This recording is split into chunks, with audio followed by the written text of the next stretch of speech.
thử té từ ở chung ngày stay away mong ai chung ngày pi smartit em na đại chia smartit sang dốc chia thế bộ phụ hay frito con sập đại dương ai chúng ta HFCS anhนี้คือbà chia banคือchiaហើយជាពិសេសគេដាក់នៅក្នុងភេសជ្ជៈ soft drink អញ្ចឹងកាត់បន្ថយពពួកភេសជ្ជៈផ្អែមនឹងឲ្យបានជាអតិបរមាទៅគឺយើងនឹងអាចមានសុខភាពល្អហើយ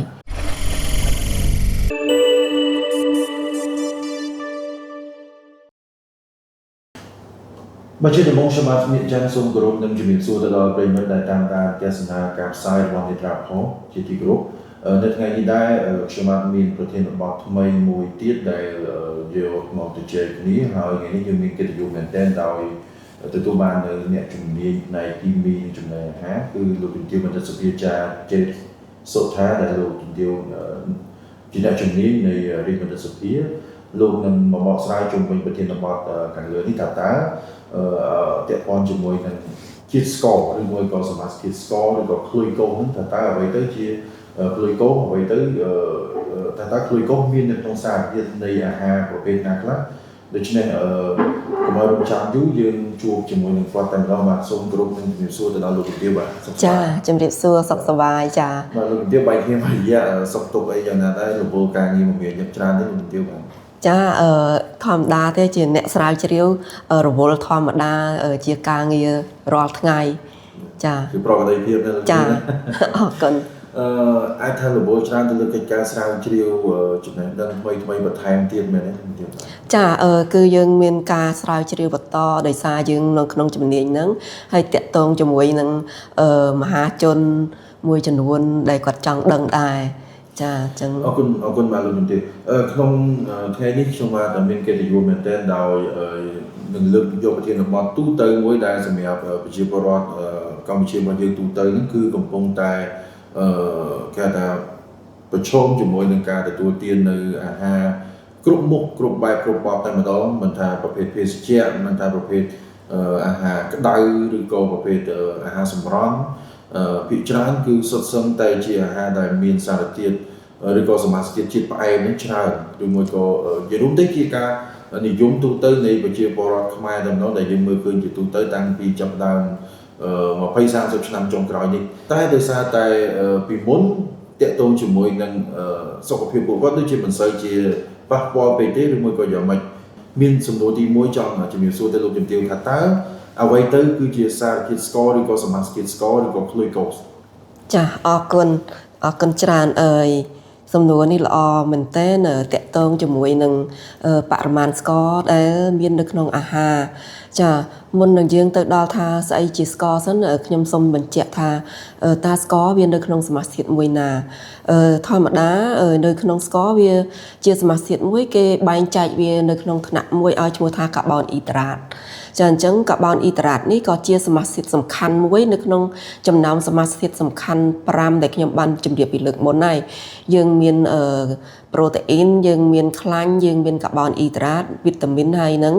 មីនេរ៉លអញ្ចឹងសមាសធាតុ5នេះគឺសំខាន់ណាស់សម្រាប់ទ្រទ្រង់សារពាង្គកាយយើងហើយនៅពេលដែលយើងញ៉ាំអាហារវាតែងតែមានអាហារ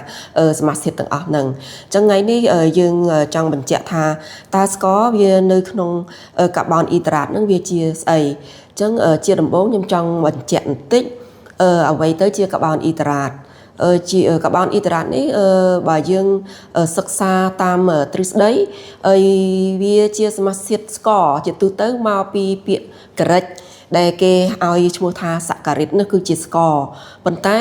មិនមែនសិតតែស្ករទាំងអស់ហ្នឹងជាកាបូនអ៊ីដ្រាតទេដោយសារនៅក្នុងកាបូនអ៊ីដ្រាតនេះយើងមានចំណែកថ្នាក់ដល់ទៅ4យើងមានម៉ូណូសាការីតយើងមាន D សាការីតហើយនឹងអូលីហ្គូនិងប៉ូលីសាការីតអញ្ចឹងថ្ងៃនេះខ្ញុំមិននិយាយទៅដល់ប៉ូលីសាការីតទេគឺយើងនិយាយតែម៉ូណូសាការីតហើយនឹង D សាការីតអញ្ចឹង D សាការីតគឺជាម៉ូណូសាការីតគឺជាស្ករដែលមួយម៉ូលេគុលទេដែលវាមាននៅក្នុងហ្នឹងតែមួយទេអញ្ចឹង2គឺមានន័យថាវា2ម៉ូលេគុលស្ករ2នឹងជាប់គ្នាអញ្ចឹងម៉ូណូសាការីតហ្នឹងមានអីខ្លះដែលយើងថាតើបើវា វាមានអីខ្លះ monosaccharide ចឹងយើងឃើញមានស្ករដែលសំខាន់ដែលជា monosaccharide ដែលត្រួតត្រងសារពាង្គកាយហ្នឹងខ្ញុំកត់សម្គាល់ឃើញមានតែ5ទេដែលសំខាន់គឺទី1 glucose នេះគឺជាស្ករដែលសំខាន់ជាងគេបំផុតដែលជាស្ករនៅក្នុងឈាមចាបន្ទាប់មកគឺយើងឲ្យឈ្មោះថា galactose វាមិនមែនជាស្ករក្នុងឈាមទេប៉ុន្តែជាស្ករដែលសម្បូរនៅក្នុងទឹកដោះអញ្ចឹងបើយើងចង់បានស្ករប្រភេទនេះគឺយើងទទួលទានទឹកដោះឲ្យបានច្រើនហើយនឹងយើងមានស្ករមួយទៀតគឺ fructose ដែលជាស្ករដែរប៉ុន្តែវាសម្បូរនៅក្នុងពពួកផ្លែឈើអញ្ចឹងនៅក្នុងផ្លែឈើវាសម្បូរ fructose ច្រើនជាង glucose ហើយនឹងមានស្ករមួយទៀតដែលយើងទទួលទានរាល់ថ្ងៃដែលយើងហៅថាស្ករហ្នឹងវាមិនមែនជា monosaccharide ទេវាជាពពួក disaccharide ដែលវាមាន2 molecule ចូលគ្នាដែលយើងឲ្យឈ្មោះថា sucrose អញ្ចឹងថ្ងៃនេះ sucrose គឺជា molecule monosaccharide 2ដែលវាភ្ជាប់គ្នាដោយសារ glucose ហើយនិង fructose បង្កើតបានជា sucrose ដែលយើងហៅថាស្ករដែលយើងញ៉ាំដាក់សម្លដាក់អីដាក់កាហ្វេដាក់អីហ្នឹងអញ្ចឹងវាមិនមែនជា monosaccharide ទេតែអាស្ករដែលនៅក្នុងឈាមនេះមិនមែនជា disaccharide ហ្នឹងទេវាជា monosaccharide ដែលយើងឲ្យឈ្មោះថាមួយមិញដែលខ្ញុំបញ្ជាក់ខាងដើមគឺជា glucose ចាអញ្ចឹងថ្ងៃនេះយើងសង្កត់ធ្ងន់លើ glucose ដែលយើងញ៉ាំនៅក្នុងអាហារហ្នឹងចាអញ្ចឹងតកតងជាមួយនឹង glucose នេះទៀតសោតតើមាននៅក្នុងសារធាតុនៃប្រភេទអាហារណាខ្លះហើយការបរិភោគទទួលទាននៅអាហារដែលមានសមាសធាតុនៃ glucose ហ្នឹងយើងបែងចែកកម្រិតក៏ដូចជាបរិមាណហ្នឹងយ៉ាងម៉េចដែរដើម្បីឲ្យវាស័ក្តិសមទៅនឹងសារពាង្គកាយរបស់ឧទាហរណ៍ថាកុមារឬក៏មនុស្សពេញវ័យឬមួយក៏មនុស្សចាស់ចាតាមធម្មតានៅក្នុងអាហារូបត្ថម្ភគឺគេតែងតែកំណត់នៅបរិមាណគ្រប់គ្រាន់ដើម្បីធ្វើយ៉ាងណាឲ្យយើងទទួលទានអាហារហ្នឹងទៅគឺយើងមានសុខភាពល្អចាំមកដល់ថ្ងៃនេះគឺយើងគួរតែពិចារណាហើយត្រូវតែញ៉ាំអាហារណាដែលផ្ដល់សុខភាពចាអញ្ចឹងដើម្បីបានទទួលសុខភាពល្អហ្នឹងតើយើងញ៉ាំស្ករហ្នឹងប្រភេទណាអាហារប្រភេទណាអញ្ចឹងឥឡូវនេះខ្ញុំចង់សង្កត់ធ្ងន់ថាតើប្រភពរបស់ glucose ហ្នឹងយើងមាននៅក្នុងអាហារប្រភេទណាខ្លះអញ្ចឹង glucose នេះប្រភពរបស់វាគឺវាអាចមាននៅក្នុងអង្ករឬក៏យើងហៅថាបាយចាអាចនៅក្នុងពោតអាចនៅក្នុងដំឡូងអាចនៅក្នុងបន្លែខ្លះឬក៏នៅក្នុងគ្រាប់ធញ្ញជាតិខ្លះនឹងអាហារផ្សេងដែលយើងអាចញ៉ាំទៅយើងទទួលទានបានព្រោះដោយសារឧទាហរណ៍ថាយើងញ៉ាំបាយវាសម្បូរដោយអាមីដុងអញ្ចឹងនៅក្នុងអាមីដុងវាជា polysaccharide នេះអញ្ចឹងវានៅក្នុងប្រភេទកាបូនអ៊ីដ្រាតដែរប៉ុន្តែនៅក្នុង polysaccharide ដែលវាកាត់ឡើងពី molecule glucose ហ្នឹងរាប់ពាន់រាប់រយរាប់ពាន់អញ្ចឹងពេលដែលយើងញ៉ាំអាហារដែលសម្បូរអាមីដុងហ្នឹងពេលដែលវាទៅដល់កាពះយើងទៅដល់ពោះវៀនវានឹងចាប់ផ្ដើមបំបែកអាមីដុងហ្នឹងឲ្យទៅជា glucose តូចដែលវាត្រូវទៅនៅក្នុងឈាមយើងហ្នឹងចាអញ្ចឹងអាហារទាំងអស់ហ្នឹងគឺមានពោតមានដំឡូងមានបន្លែខ្លះហើយមានសាច់ខ្លះក៏មានដែរដែលតិចទៀតនៅក្នុង polysaccharide ដែរដែលយើងហៅថាពពួក glycoside អញ្ចឹងថ្ងៃនេះយើងអត់ទៅដល់ហ្នឹងទេអញ្ចឹងបានយើងអាចញ៉ាំសាច់ក៏វាអាចបំបែកបានទៅជា glucose ដែរតែវាតិចទេប៉ុន្តែបើនៅក្នុងអាមីដុងគឺវាសម្បូរច្រើនអញ្ចឹងហើយការបរិភោគអាហារហ្នឹងត្រូវតែមានកំណត់ជាពិសេសពពួកបាយពួកដំឡូងពួកអីហ្នឹងมันអាចញ៉ាំតាមដែលយើងចង់ទេអញ្ចឹងជាទូទៅកំណត់នៅក្នុងអាហារូបត្ថម្ភមនុស្សពេញវ័យក្នុងមួយថ្ងៃគេឲ្យយើងបរិភោគពពួកស្ករដែលនៅក្នុងឈាមយើងហ្នឹងគឺពីអាចថាបរិមាណដែលច្រើនបំផុតហ្នឹង50ក្រាមឬក៏48ក្រាមអញ្ចឹងនៅក្នុងនេះខ្ញុំគិតថាមនុស្សពេញវ័យដើម្បីឲ្យទទួលបានបរិមាណថាមពលដែលបានពីស្ករហ្នឹងយ៉ាងហោចណាស់យើងគិតវាត្រឹម 10% នៃកាឡូរីដែលយើងទទួលទានក្នុងមួយថ្ងៃអញ្ចឹងក្នុងមួយថ្ងៃយើងត្រូវការកាឡូរីពី1500ទៅ2000អញ្ចឹងជាទូទៅមនុស្សដែលធ្វើការមនុស្សដែលពេញកម្លាំងគឺយើងត្រូវការ2000ខ្ញុំនិយាយជាមធ្យម2000គីឡូកាឡូរីក្នុងមួយថ្ងៃអញ្ចឹងក្នុង2000គីឡូកាឡូរីនេះត្រូវ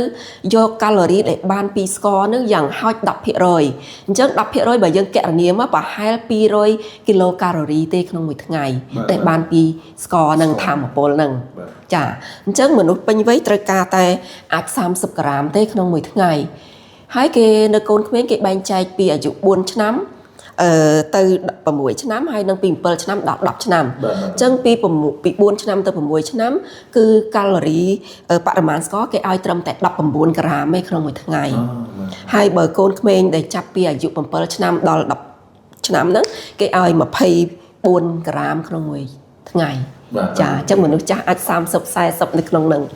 អាចនៅក្នុងចន្លោះហ្នឹងចាចឹងមកនេះថាមនុស្សពេញវ័យយើងដែលយើងពេញកម្លាំងធ្វើការហ្នឹងគេហៅថាកាឡូរីដែលគីឡូកាឡូរីដែលយើងត្រូវបំពេញសរុបហ្នឹងគឺអាចទៅចន្លោះពី1500ទៅ2000ទេចឹងចាប៉ុន្តែក្នុងហ្នឹងយើងរាប់ជិះបញ្ចូលជាមួយនឹងសារធាតុក្លូកូននៅក្នុងហ្នឹងដែរនៅក្នុងហ្នឹងយកតែ10%នៃកាឡូរីហ្នឹងឯងអញ្ចឹងយើងគុណទៅ10%បើយើងត្រូវការ2000កាឡូរីអញ្ចឹង10%គឺ200កាឡូរីក្នុងមួយថ្ងៃសម្រាប់ធម្មពលដែលបានពីស្ករបាទលោកជំទាវនេះអ្វីដែលយើងលោកជំទាវបានចែករំលែកហ្នឹងវាហាក់បីដូចជារៀងបច្ចេកទេសបន្តិចទាក់ទងជាមួយនឹងការទទួលជ្រាបពីបងប្អូនប្រិយមិត្តក៏ប៉ុន្តែយ៉ាងណាក៏ដោយចុះខ្ញុំនឹងព្យាយាមចង់ឲ្យលោកជំទាវបញ្ជាក់បន្ថែមបន្តិចដែរទាក់ទងជាមួយនឹងហេតុអ្វីបានជាឥឡូវនេះការបរិភោគអាហារឬក៏ភេសជ្ជៈដែលមានសមាសធាតុក្លូកូសច្រើនឬក៏ជាតិស្ករច្រើនហ្នឹងវាទៅជាចាប់ផ្ដើមមានការទុំស្គរទុំជ័យហ្នឹងគឺបញ្ជាក់ថាដល់ចំណុចមួយដែលគេហៅថាភ្លើងក្រហមអញ្ចឹងណាបានន័យថាការទទួលទានទៅលើប្រភេទដែលមានសមាសធាតុស្ករហ្នឹងច្រើនទៅធ្វើឲ្យសុខភាពនឹងមានការប្រែប្រួលយ៉ាងម៉េចចុះហេតុអីបានជារយៈពេលយើងគិតទៅ20 30 40ឆ្នាំមុនដូចជាប្រជាពលរដ្ឋយើងទាំងអាការឡើងទម្ងន់ឬក៏ជំងឺធាត់ឬក៏អីហ្នឹងមិនសូវជាប្រមាណទេតើទៅមួយការលឺឈាមឬអីចឹងទៅប៉ុន្តែអានេះវាអាចពាក់ព័ន្ធទេថាតាមមកដល់ពេលនេះការវិវត្តនៃបច្ចេកវិទ្យាទំនើបប៉ុណ្ណឹងហើយក៏ប៉ុន្តែហេតុអ្វីបានជាការទទួលទានអាហារបែបប្រភេទដែលមានជាតិស្ករឬក៏ក្លូកូសច្រើនហ្នឹងទៅជាប៉ះពាល់ដល់សុខភាពវិញបាទចាអរគុណច្រើននៅសំណួរនេះគឺជាសំណួរដែលសំខាន់ណាសម្រាប់យើងរក្សាសុខភាពយើងចាតាមរយៈក្រសួងសុខាភិបាលគឺបានចេញបានចង់និយាយថា alert ឲ្យយើងប្រយ័ត្នហើយថាការបរិភោគស្ករច្រើនមិនល្អសម្រាប់សុខភាពទេអញ្ចឹងតើការប៉ះពាល់នៃការបរិភោគបរិមាណស្ករច្រើនហ្នឹងតើវាបង្កឲ្យយើងកើតអ្វីខ្លះចាតាមពិតខ្ញុំបានទៅចូលរួមសិក្ខាសាលាវគ្គបណ្ដុះបណ្ដាលហ្នឹងតាំងពី10ឆ្នាំជាងមុនហើយតាំងឆ្នាំ2011យើងបានទៅសិក្សាវគ្គបណ្ដុះបណ្ដាលនៅម៉ាឡេមួយតាក់ទងនឹងការប្រើប្រាស់អាហារហ្នឹងអញ្ចឹងតាក់ទងនឹងការបរិភោគបរិមាណស្ករនេះនៅស្រុកគេធ្វើបានយូរហើយក៏ប៉ុន្តែដោយសារមកពីយើងការផ្សព្វផ្សាយមិនបានទូលំទូលាយឬមួយដោយសារការយល់ដឹងរបស់ប្រជាពលរដ្ឋយើងនៅមានកម្រិតចឹងហើយធ្វើឲ្យយើងគិតថាការបរិភោគផ្អែមហ្នឹងល្អអញ្ចឹងហើយមកដល់ថ្ងៃនេះយើងឃើញថាភេសជ្ជៈដែលមានបរិមាណស្ករនេះគឺមានច្រើនឥឡូវនេះសូម្បីតែនៅសាលាខាងក្រសួងអប់រំក៏បានចុះបណ្ដុះបណ្ដាលនិយាយទៅជំរាបឲ្យលោកគ្រូអ្នកគ្រូឬក៏ឲ្យនាយកសាលាហ្នឹងមិនឲ្យលក់របស់ណាដែលផ្អែមនៅក្នុងសាលាទេចាអញ្ចឹងថាតើការលើសបរិមាណស្ករនេះខ្ញុំនិយាយតែស្ករនៅក្នុងឈាមទី1ខ្ញុំចង់និយាយពីក្លូកូសនឹងតែម្ដងខ្ញុំនឹងលំអិតបន្តិចទៀតនៅតាក់ទងជាមួយនឹងសមាសធាតុផ្អែមដែលយើងឲ្យឈ្មោះថា sweetener អញ្ចឹងស្ករនិង sweetener អត់ដូចគ្នាទេចាស្ករយើងថាវាកើតឡើងដោយសារក្លូកូសហើយនិង fructose ប៉ុន្តែស្ករនៅក្នុងឈាមតែមួយទេគឺក្លូកូសអញ្ចឹងកន្លែងមិញនេះសួរថាហេតុអីបានជាគេ alert យើងអញ្ចឹងការបរិភោគបរិមាណស្ករច្រើនលើសលប់គឺធ្វើឲ្យយើងមាន5ចំណុចដែលយើងកាត់ជំងឺហ្នឹងទី1គឺធ្វើឲ្យយើងឆាប់ធាត់ចុះមុខងាររបស់ស្កររបស់កាបូនអ៊ីតារ៉ាតអត់បានធ្វើថាវាធ្វើឲ្យយើងធាត់ទេអត់មានអីទេមុខងាររបស់និយាយទៅកាបូនអ៊ីតារ៉ាតមានមុខងារតែ2ទេស្តុកធម្មពលឲ្យយើងហើយនឹងផ្ដល់ធម្មពលចុះហេតុអីបានជាវាពេលយើងញ៉ាំស្ករលើមិនបានវាធាត់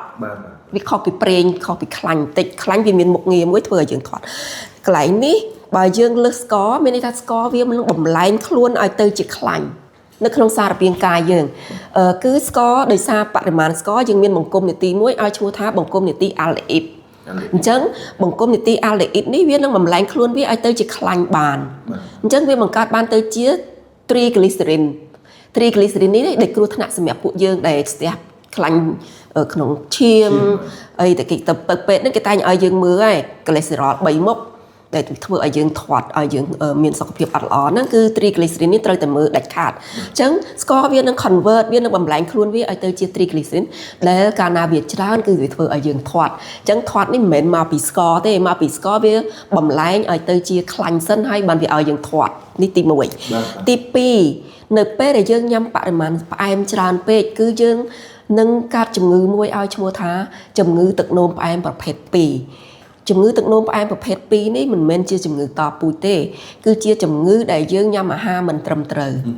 ចឹងធ្វើឲ្យយើងកើតចឹងមកដល់ថ្ងៃនេះអ្នកកើតជំងឺទឹកនោមផ្អែមប្រភេទ2នេះច្រើនណាស់កន្លែងនេះខ្ញុំមិនមែនជាជំនាញគ្រូពេទ្យចឹងខ្ញុំបានសង្កត់ខ្លួនតែប៉ុណ្្នឹងដោយសារញ៉ាំស្ករច្រើនគឺធ្វើឲ្យទៅកើតជំងឺទឹកនោមផ្អែមដែលមានស្ករនៅក្នុងឈាមនឹងឯងចឹងបានន័យថាលោកជំទាវលើកឡើងថាជំងឺទឹកនោមផ្អែមហ្នឹងគឺមិនកើតចេញពីជំងឺដំណពូជទេអត់ទេអូខេអាទឹកនោមផ្អែមប្រភេទ2ណាប្រភេទ2ណាចាប្រភេទ2នេះអត់តពូជទេគឺដោយសារគឺយើងញ៉ាំសមាសធាតុស្ករច្រើនពេកស្ករវាទៅស្តុកក្នុងឈាមច្រើនពេកវាធ្វើឲ្យយើងលើសចាទី3គឺកាត់ជំងឺពុកធ្មេញចុះហេតុអីបានញ៉ាំស្ករទៅពុកធ្មេញវាអត់វាទៅផ្ដល់ធម៌ពលអីតា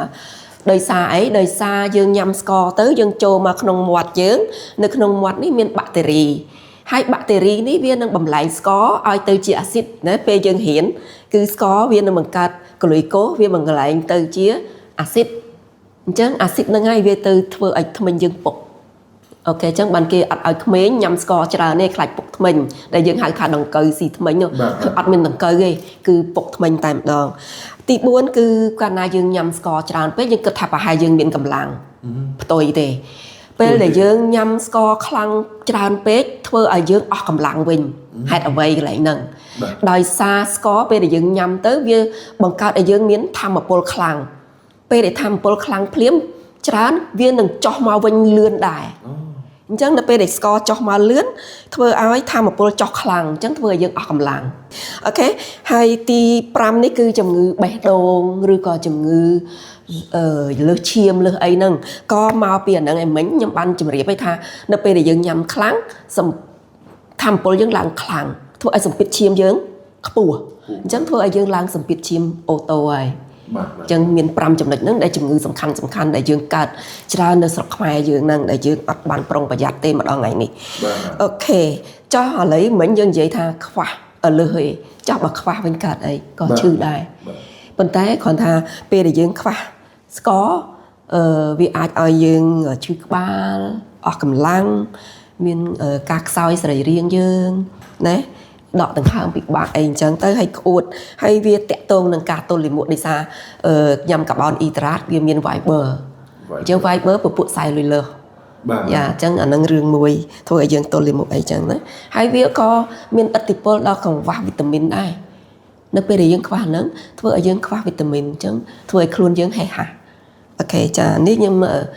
តាក់ទងជាមួយនឹងកង្វះស្ករប៉ុន្តែរាល់ថ្ងៃប្រហែលជាយើងមិនសូវខ្វះទេយើងលើសច្រើនជាងបបោវិញចាអញ្ចឹងឥឡូវនេះខ្ញុំមិញបងអូនបានសួរថាចុះenergy drink គេប្រើអីបាទ energy drink នេះគេមិនសូវប្រើស្ករធម្មជាតិទេគេប្រើស្ករសង្យោគច្រើនជាងឬក៏គេអាចប្រើគេហៅថា sweetener សម្រាប់ឲ្យផ្អែមអញ្ចឹងអា sweetener ហ្នឹងមិនដែរក៏វាគ្រោះថ្នាក់សម្រាប់យើងដែរ sweetener នេះភាគច្រើននៅស្រុកម៉ាឡេគេបានហាមយើងតាក់ទងជាមួយនឹង high fructose corn syrup ដែលគេផលិតចេញមកពីពោតហើយវា compact វាផ្អែមខ្លាំងអាហ្នឹងគេអាចដាក់ចូលនៅក្នុងពពួកនំ birthday នំអីដែលផ្អែមនំ cookie នំអីដែលផ្អែមហ្នឹងចាអញ្ចឹងគេប្រើអាហ្នឹងគេមិនប្រើស្ករធម្មជាតិយើងដូចជាស្ករត្នោតស្ករអំពៅអីទេស្ករត្នោតស្ករអំពៅគឺជាស្ករធម្មជាតិអញ្ចឹងយើងញ៉ាំអានេះប្រសើរជាងដែលយើងញ៉ាំស្ករសង្យោគចេញពី high fructose corn syrup ដែលយើងឲ្យជួថាHFCS ចាលោកជំទាវកន្លងមកខ្ញុំតែងតែឃើញឮសូរតលនឹងតិចថាកុំញ៉ាំអាហារដែលមានជាតិស្ករច្រើនពេកឬក៏ sweetener ដែលលោកជំទាវមានប្រសាសន៍ហ្នឹងចាតើដោយសារតែយើងគិតថាបរិមាណនៃស្ករបច្ចុប្បន្នក៏វាមានច្រើនដែរសម្រាប់ក្នុងការប្រើប្រាស់តែ sweetener នឹងមួយវាចំណេញអ្វីខ្លះបានជាគេសម្រេចចិត្តនៅក្នុងការយកជាតិស្ករមេស្ករឬមួយក៏ sweetener នឹងយកមកប្រើប្រាស់ ហើយប្រភេទដែលប្រភេទមែនទែនហ្មងសម្រាប់ក្មេងៗដែលប៉ះពាល់បំផុតហ្នឹងគឺភាគច្រើនគាត់ញ៉ាំទៅលើអីគេខ្លះបានជាប៉ះពាល់ទៅលើសុខភាពគាត់តាក់ទងជាមួយនឹងបរិភោគ ចាស់អរគុណហើយសំណួរតកតងជាមួយនឹងអាហារដែលបាន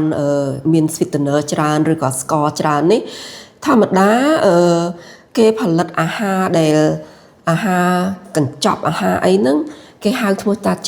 junk food នៅក្នុងភាសាហ្នឹងគឺពួកកញ្ចប់ពួកអីដែលគេដាក់នំនៅក្នុង cookie នំអីហ្នឹងតាមពិតនំទាំងអស់ហ្នឹងគឺគេមិនប្រើស្ករធម្មជាតិទេជាទូទៅគឺគេប្រើ high fructose corn syrup ដែលគេសង្យោគហ្នឹងដែលគេធ្វើមកហើយគេធ្វើឲ្យបរិមាណផ្អែមហ្នឹងខ្លាំងអញ្ចឹង high fructose corn syrup នេះគឺបរិមាណផ្អែមវាខ្ពស់ខ្លាំងណាស់ម្ដងថ្ងៃនេះគេអាចផលិតសមាសជាតិផ្អែមនេះស្មើនឹង500ដងនៃកលុយកោសរបស់យើង500ដងគឺផ្អែមខ្លាំងណាស់ចាំម្ដងថ្ងៃនេះគេអាចផលិតដល់ហ្នឹងដូចជាពួក aspartame អីនេះអានេះគឺកំពុងតែប្រឈមខ្លាំងណាស់ aspartame គឺតាក់ទងជាមួយនឹងមហារីកអីមកវាបង្កទៅជាជំងឺផ្សេងទៀតអញ្ចឹងគឺវាផ្អែមខ្លាំងអញ្ចឹងគេប្រើវាតែបន្តិចទេ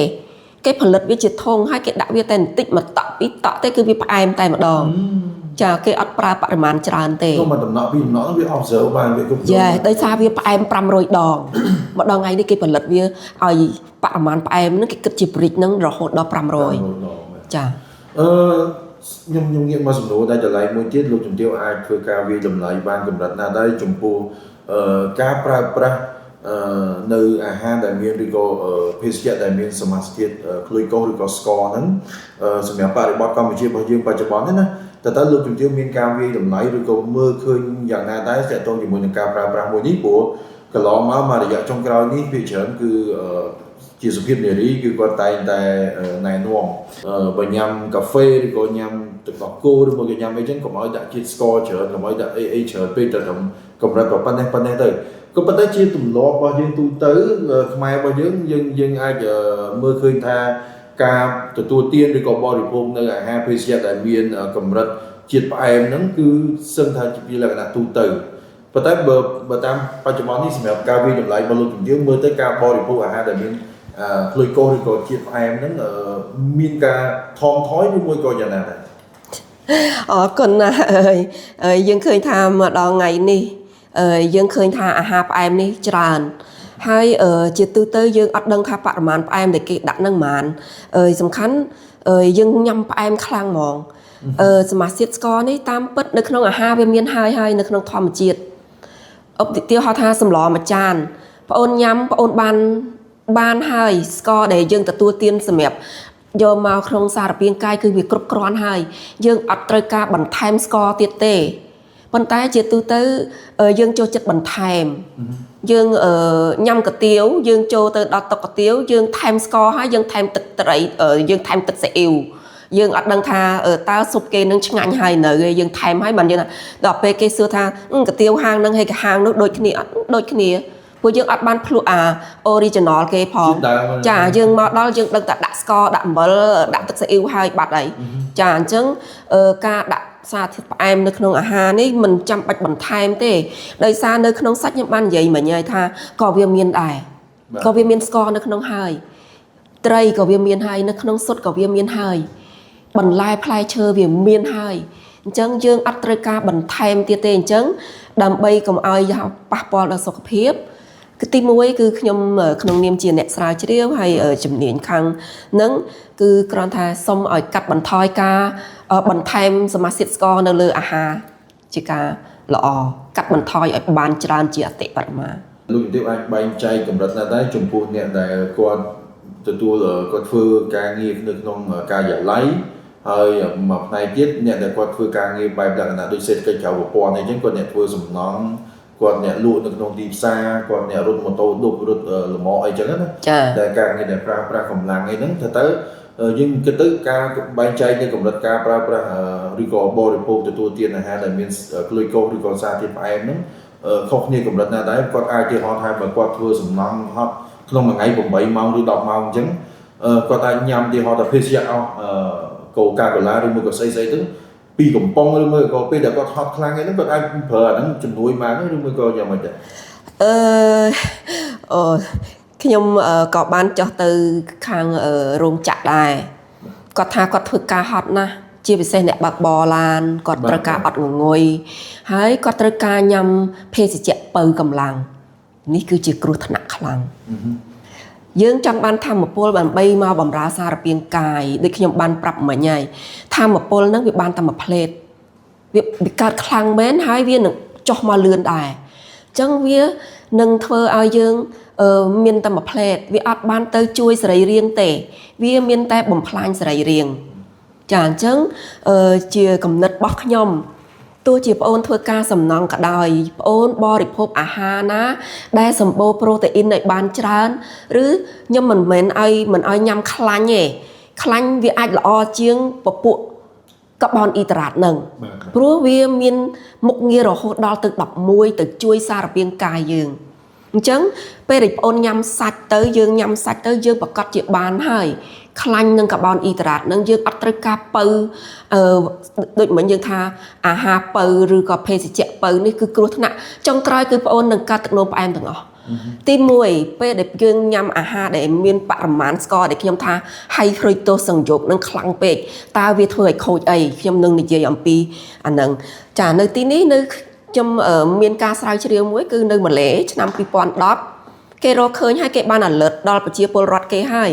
គេ ban ហើយគេបានហាមប្រជាពលរដ្ឋគេមិនឲ្យញ៉ាំ high fructose corn syrup នឹងទេទី1គឺវាទៅបំផ្លាញអីមុនគេគឺវាធ្វើឲ្យយើងធាត់សិនទី1យើងឃើញធាត់គឺដុសក្បាលពោះអីចឹងទៅបន្ទាប់ពីធាត់ហើយគឺវាទៅបំផ្លាញអីវាទៅបំផ្លាញលំពេងកាលណាលំពេងយើងខូចគឺយើងបានលំពេងមានមុខងារមួយគឺជាអ្នកបង្កើតអាំងស៊ូលីនអាំងស៊ូលីនគឺជាប្រូតេអ៊ីនដែលជួយត្រួតត្រាត្រួតពិនិត្យបរិមាណស្ករនៅក្នុងឈាម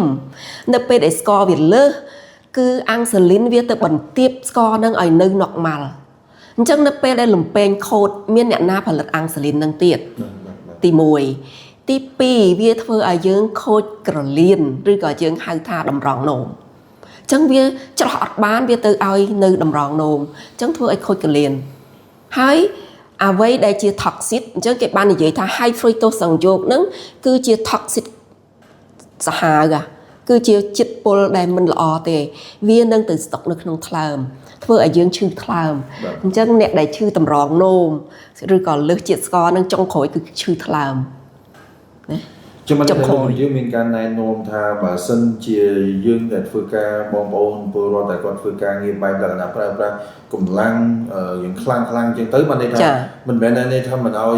ប្រើប្រាស់សតទេបានន័យថាជាស្ករយើងអាចកាត់បន្ថយអាហ្នឹងប៉ុន្តែបរិភោគអាហារដែលមានប្រូតេអ៊ីនច្រើនវិញប្រូតេអ៊ីនឬក៏ស្ករដែរប៉ុន្តែពពួកស៊ុចក្រូសដែលវាមាននៅក្នុងធម្មជាតិ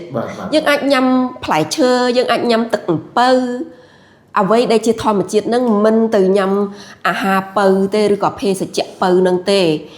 គឺមិនល្អសម្រាប់សុខភាពទេចាលោកជំទាវមួយវិញទៀតចុះតាក់ទងជាមួយនឹងក្មេងៗអាយុចន្លោះពី3ឆ្នាំទៅ6ឆ្នាំអីចឹងវាច្រើនគឺគាត់ចូលចិត្តទទួលទានបែបអាហារបែបកូនក្មេងយើងមើលទៅដូចជាកូរ៉េមិនចឹងទៅដូចជាyogurt ឬមួយក៏អាយ៉ាអ៊ូអីហ្នឹងតើគាត់បរិភោគជាទទួលទានជាប្រចាំនៅក្នុងមួយសប្តាហ៍3ដងឬក៏5ដងអីហ្នឹងតើអាហ្នឹងវាប៉ះពាល់ដែរទេឬមួយក៏វាមានតែគុណសម្បត្តិឬមួយក៏យ៉ាងម៉េចដែរអូខេមិញប្អូនបានសួរថា yogurt ឬក៏ស្អីគេទៀតមិញ yogurt យ៉ាអ៊ូ yogurt ហ្នឹងគឺយ៉ាអ៊ូហ្នឹងហើយអញ្ចឹងតែមួយទេអញ្ចឹងយ៉ាអ៊ូឬ yogurt គឺយើងចាត់ទុកនៅក្នុង dairy product ហ្នឹងអញ្ចឹងមនុស្សម្នាក់យ៉ាងហោចណាស់ត្រូវតែមាន dairy product មួយមុខដែលយើងអាចញ៉ាំបានដែលជាផលិតផលរបស់ទឹកដោះអញ្ចឹងទឹកដោះបើយើងនិយាយពីទឹកដោះបើយើងទិញញ៉ាំទឹកដោះគោឆៅវាអាចរៀងថ្លៃតែ yogurt ក៏មិនថ្លៃដែរវាអាចនៅក្នុងគេហៅថា medium អញ្ចឹងយើងអាចញ៉ាំបាន yogurt មួយថ្ងៃមួយកំប៉ុងប៉ុន្តែញ៉ាំyogurt ដែលស្ករនឹងតិចគេមានអត់ស្ករមានស្ករអញ្ចឹងកូនក្មេងបើយើងចង់ឲ្យគាត់ញ៉ាំយើងយកអត់សូវមានស្ករតិចក្មេងចូលចិត្តផ្អែមចូលចិត្តមានដាក់ផ្លែឈើដាក់អីអញ្ចឹងអាចញ៉ាំបានក្នុងមួយថ្ងៃអត់បញ្ហាទេវាជួយពវៀនទេប៉ុន្តែនៅពេលដែលសមាសធាតុផ្អែមដែលគេដាក់នៅក្នុងនំជាទូទៅ កូនក្មេងដែលញ៉ាំភាគច្រើនគឺកូនក្មេងនោះបើនៅអាយុតូចហើយយើងឲ្យញ៉ាំនំរបស់អស់ហ្នឹងគឺវាធ្វើឲ្យខ្សោយពោះវៀនវិញដោយសារពោះវៀនត្រូវការស្រូបទឹកអញ្ចឹងអានំហ្នឹងវាត្រូវការស្រូបទឹកធ្វើឲ្យយើងខ្វះទឹកនៅក្នុងពោះវៀនធ្វើឲ្យកូនទល់លាមកឃើញកូនក្មេងៗឃើញអាសាទល់លាមកដោយសារម្ដាយខ្ញុំមិនដឹងទេឥឡូវគេចង់គេហៅថា show គេបង្ហាញពីភាពមានបានអីចឹងគេចូល stomach ទិញអានេះទិញអានោះឲ្យកូនញ៉ាំអញ្ចឹងតាមអ្នកគ្រូតាមខ្ញុំគិតថាมันល្អសម្រាប់សុខភាពក្មេងទេយើងធ្វើអ្វីដែលជាធម្មជាតិឲ្យបានច្រើនឲ្យកូនញ៉ាំគឺល្អជាងអញ្ចឹងហើយឥឡូវនេះមកហូបនំអីដែលលក់នៅតាមសាលាគេច្រើនតែឲ្យធ្វើនំរបៀបខ្មែរប៉ុន្តែជៀសវាងនំបំពងផងដោយសារបំពងនេះយើងនៅមានរឿងនិយាយមួយតាក់ទងនឹងប្រេងខ្លាញ់ទៀតមានប៉ះពាល់សុខភាពដែរចាអរគុណមែនតើលោកជំទាវថ្ងៃនេះយើងបានទៅជែកគ្នាទទួលបានអនុសាសន៍ពីលោកជំទាវចែករំលែកច្រើនមែនតើជុំវិញទៅលើ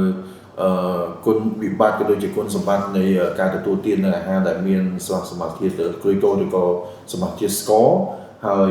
បរិមាណស្ករហ្នឹងកម្រិតណាដែលមនុស្សពេញវ័យគួរតែប្រើប្រាស់កូនក្មេងហ្នឹងគួរតែប្រើប្រាស់កម្រិតណាដែលធ្វើឲ្យសុខភាពខ្លួនឯងហ្នឹងមាំទាំហើយកាលណាយើងប្រើលឿនទៅយើងនឹងទទួលបាននៅភាពផលជះឬក៏ភាពអវិជ្ជមានសម្រាប់សុខភាពហ្នឹងអាចវិវត្តទៅជាជំងឺទឹកនោមផ្អែមឬមួយអីចឹងទៅលោកជំទាវមកចំណុចទៀតខ្ញុំចង់ដឹងថាតើការបរិភោគទទួលទានបច្ចុប្បន្ននេះតាក់ទងជាមួយនឹងអាហារដែលមានជាតិស្ករនេះវាអាចជះឥទ្ធិពលដល់សុខភាពយើងនឹងកម្រិតណាទៀតដែលធ្ងន់ធ្ងរបំផុតទៅណាអាចថាទៅជាជំងឺមហារីកទេឬមួយក៏អាចធ្វើឲ្យរាងកាយរបស់យើងនឹងមានការដុសសាច់ឬមួយក៏បែបលក្ខណៈមានភាពមិនប្រក្រតីណាមួយទេទៅលើចំពោះសុខភាពមនុស្សស្រីនឹងនឹងប្រកបទៅចានៅទីនេះបើសិនជាយើងញ៉ាំបរិមាណស្ករដែលជាស្ករធម្មជាតិការប៉ះពាល់ហ្នឹងក៏វាតិចប៉ុន្តែដោយសារយើងញ៉ាំសមាសធាតុស្ករដែលគេសង្យកដូចខ្ញុំបាននិយាយមិញអញ្ចឹង high fructose corn syrup ដែលគេសង្យកចេញពីផ្លែពោតហើយវាផ្អែមខ្លាំងដែលយើងហៅថាពេលដែលយើងញ៉ាំប្អូនដែលធ្លាប់ញ៉ាំទឹកដោះគោហើយគេដាក់ទឹកសេរ៉ូអាទឹកសេរ៉ូហ្នឹងហើយគឺជាស្ករដែលគេសង្យកតែគេ compact វាឲ្យវាផ្អែមខ្លាំងអញ្ចឹងនៅស្រុកម៉ាឡេគេបានហាមប្រជាពលរដ្ឋគេតាំងឆ្នាំ2010គេចេញជា press release ឆ្នាំ2010ហ្នឹងគេបានប្រាប់យើងទៅប្រជាពលរដ្ឋគេឲ្យគេអត់ឲ្យប្រើប្រាស់ទេគឺប៉ះពាល់ដល់សុខភាពច្រើនណាស់គេបានធ្វើ survey ទៅគេឃើញថាប្រជាជនពី4ទៅ5នាក់ហ្នឹងមាននិយាយថាគឺអាចស្លាប់នៅក្នុងមួយថ្ងៃដោយសារញ៉ាំបរិមាណ high fructose syrup នឹងខ្ពស់ពេកឬមួយក៏ cysteine ហ្នឹងមែនទេនៅក្នុងនេះយើង high fructose corn syrup ចាំតិចទៀតខ្ញុំអត់មានរូបឲ្យមើលណាចាអញ្ចឹងលោកជំទាវមានប្រសាសន៍ទៅលើទឹកសេរ៉ូណាចាទឹកសេរ៉ូហ្នឹងទឹកសេរ៉ូហ្នឹងគឺរៀងផ្អែមហើយល្វីងចុងវារៀងល្វីងតិចប៉ុន្តែផ្អែមហ្នឹងគឺខ្លាំងកាលណាផ្អែមខ្លាំងវារៀងចេញល្វីងអញ្ចឹងហើយចាអញ្ចឹងគឺត្រឹមត្រូវអញ្ចឹងប៉ុន្តែអានេះយើងអាចកត់សម្គាល់ថាវាមានផ្ទុកនៅក្នុងអាសារធាតុមេស្ករឬក៏ស៊ីតានីននឹងដែរទេឬមួយចាគឺអានឹងជាស្ករសង្យកដែលជាទូទៅនៅក្នុងអាហារគេប្រើអាស្ប៉ាថាមអានេះគឺផ្អែមខ្លាំងណាស់ម្ដងថ្ងៃនេះអញ្ចឹងគេឲ្យយើងកាត់បន្ថយអាស្ប៉ាថាមនេះបើញ៉ាំច្រើនគឺនឹងបង្កទៅជាជំងឺមហារីកតែម្ដងចាអញ្ចឹងជំងឺវាវិវត្តពីមួយទៅមួយអញ្ចឹងជំងឺទឹកនោមផ្អែមអាចជំងឺខូចកលៀនជំងឺថ្លើមហើយចុងក្រោយគឺទៅជាជំងឺមហារីកដែលភាគច្រើនមកពី sweetener នឹងឯងចាអរគុណលោកជំទាវអរគុណមែនតើយើងនឹងជាពេលវេលានេះនៅក្នុងការជជែកជាមួយលោកជំទាវបន្តទៀតក៏ប៉ុន្តែក្នុងគណៈពេលនេះដោយសារតែពេលវេលាខ្ញុំសូមឲ្យលោកជំទាវមានជាសារនៃការផ្ដាំផ្ញើវិញថាតើសម្រាប់ប្រជាពលរដ្ឋខ្មែរយើងនៅក្នុងស្ថានភាពបរិបទបច្ចុប្បន្ននេះគួរទទួលទានកម្រិតណាគួរមានការទាំងនៅជនបទក្តីទាំងនៅទីប្រជុំជនក្តីតើតើតើតើនឹងការទទួលទាននៅបរិភោគប្រភេទអាហារដែលមានសមាសធាតុស្ករឬក៏ក្លូចកូសហ្នឹងគួរតែមានការណែនាំបែបណាដែរចំពោះពួកគាត់នៅក្នុងការបរិភោគឲ្យបានត្រឹមត្រូវចាអរគុណណាស់អញ្ចឹងនៅក្នុងបរិបទស្រុកយើងសប្តាហ៍ថ្ងៃខ្ញុំគិតថាជីវភាពប្រជាពលរដ្ឋយើងក៏ល្អហើយព្រោះឆ្នាំ30យើងនឹងកាត់បន្ថយក្រហើយទៅជាមធ្យមហើយឆ្នាំ2050យើងនឹងក្លាយទៅជាប្រទេសដែលថាអ្នកមាន ចឹងខ្ញុំជឿថាការបរិភោគអាហារនេះគួរតែប្រជាជនប្រជាពលរដ្ឋម្នាក់ត្រូវតែចេញពីខ្លួនយើងអញ្ចឹងការញ៉ាំអាហារពេលដែលយើងផលិតជាអាហារឬក៏យើងចម្អិនយើងមិនត្រូវបន្ថែមស្ករនៅក្នុងអាហារយើងទៀតទេដូចខ្ញុំបានជម្រាបពីដើមអញ្ចឹងទាំងសាច់ទាំងបន្លែទាំងអីហ្នឹងគឺវាមានសមាសធាតុស្ករនៅក្នុងនោះហើយអញ្ចឹងទី1ធ្វើអាហារមិនចាំបាច់ថែមស្ករទេណាទី2ត្រូវតែកាត់បន្ថយការញ៉ាំអាហារភេសជ្ជៈពៅឲ្យបានអតិបរមាបើចង់ញ៉ាំឧទាហរណ៍យើងអាចញ៉ាំទឹកអំពៅបានយើងអាចញ៉ាំចាផ្អែមទឹកអំពៅផ្អែមពីផ្លែឈើមួយថ្ងៃយើងញ៉ាំផ្លែឈើមួយមុខដូរគ្នាទៅចាបើញ៉ាំច្រើនក៏អត់បានដែរផ្លែឈើដោយសារវាសម្បូរ fructose និង glucose ដែរវាអាចប៉ះពាល់ដែរបើសិនជាអ្នកនឹងជាមនុស្សដែលកើតជំងឺទឹកនោមផ្អែមគេឲ្យយើងញ៉ាំតិចឧទាហរណ៍ថាសំបីតែទឹកឃ្មុំអ្នកកើតទឹកនោមផ្អែម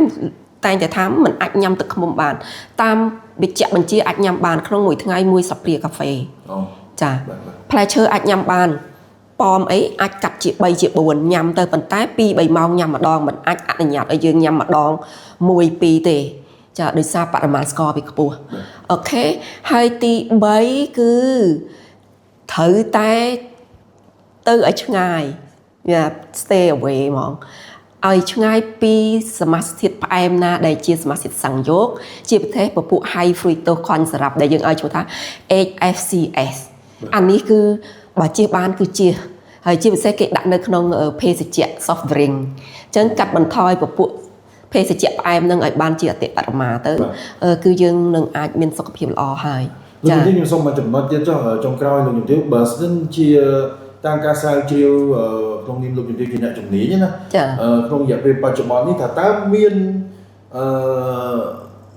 យើងនិយាយនៅក្នុងប្រទេសនៅក្នុងតំបន់អាស៊ានយើងវិញតើប្រទេសមានប្រមាណប្រទេសដែលទទួលទានអាហារដែលមានសារសមាសធាតុស្ករនឹងច្រើនជាទូទៅនៅស្រុកគេដោយសារគេមានអាហារូបត្ថម្ភអញ្ចឹងគេបរិញ្ញាកូនតាំងពីទូចមកហើយញ៉ាំអាហារនៅក្នុងអ្វីដែលគេដាក់ឲ្យយើងញ៉ាំដូចនៅម៉ាឡេយើងឃើញនៅក្នុងប្រទេសអាស៊ានថៃអី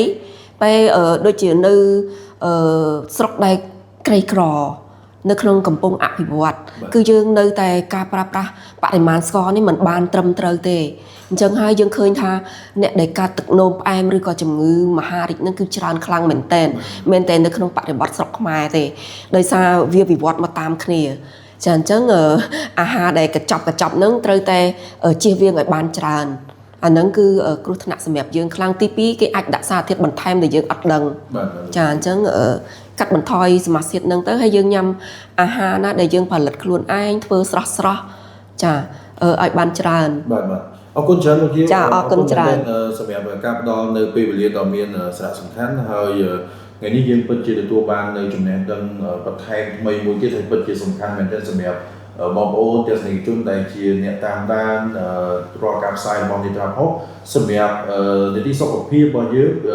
ចំណេះដឹងផ្នែកសុខភាពមួយនេះគឺពិតជាមានសារៈសំខាន់មែនទែនសម្រាប់ប្រជាពលរដ្ឋរបស់យើងបច្ចុប្បន្ននេះព្រោះដោយសារការទទួលទាននិងការបរិភោគរាល់អាហារភេសជ្ជៈដែលមានកម្រិតជាតិស្ករឬក៏បរិមាណស្ករហ្នឹងគឺមានលក្ខណៈ